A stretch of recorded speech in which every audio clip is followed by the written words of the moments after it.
नमस्कार दोस्तों, जय श्री कृष्णा। दोस्तों, आज की हमारी इस वीडियो में हम जन्माष्टमी की कथा सुनेंगे।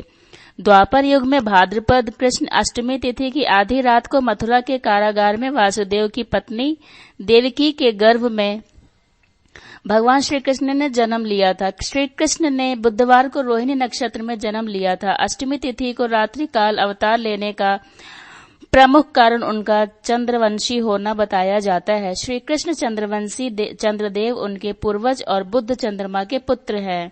इसी कारण चंद्रवंश में पुत्रवत जन्म लेने के लिए कृष्ण ने बुधवार का दिन चुना। भगवान कृष्ण ने माता देवकी के 8वें संतान के रूप में जन्म लिया था।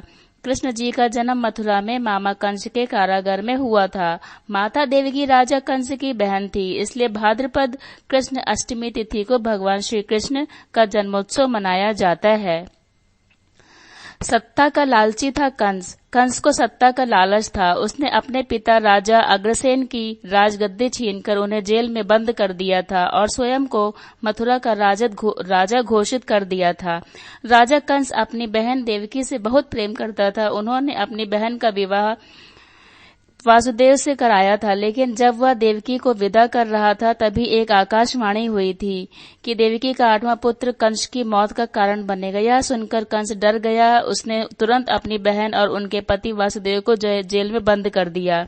उनके आसपास सैनिकों की कड़ी पहरेदारी लगा दी। कंस अपनी मौत के डर से देवकी और वासुदेव की 7 संतानों को मार चुका था।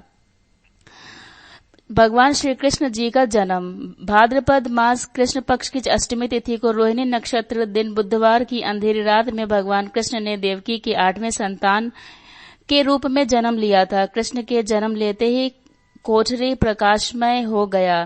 तब तक आकाशवाणी हुई कि विष्णु जी ने कृष्ण जी के अवतार में देवकी के कोख में जन्म लिया है। उन्हें गोकुल में बाबा नंद के पास छोड़ आए और उनके घर एक कन्या जन्मी है। उसे मथुरा लाकर कंस को सौंप दे। भगवान विष्णु के आदेश से वासुदेव की भगवान श्री कृष्ण को सूप में अपने सिर पर रखकर नंद जी के घर की ओर चल दिए। भगवान विष्णु की माया से सभी पहरेदार सो गए। कारागार के दरवाजे खुल गए। कान्हा चले गोकुल धाम। आकाशवाणी सुनते ही वासुदेव के हाथों की हथकड़ी खुल गई। वासुदेव जी ने सूप में बाल गोपाल को रखकर सिर पर रख लिया और गोकुल की ओर चल पड़े। वासुदेव भगवान कृष्ण को लेकर नंद जी के यहाँ सकुशल पहुंच गए और वहां से उनकी नवजात कन्या को लेकर वापस आ गए।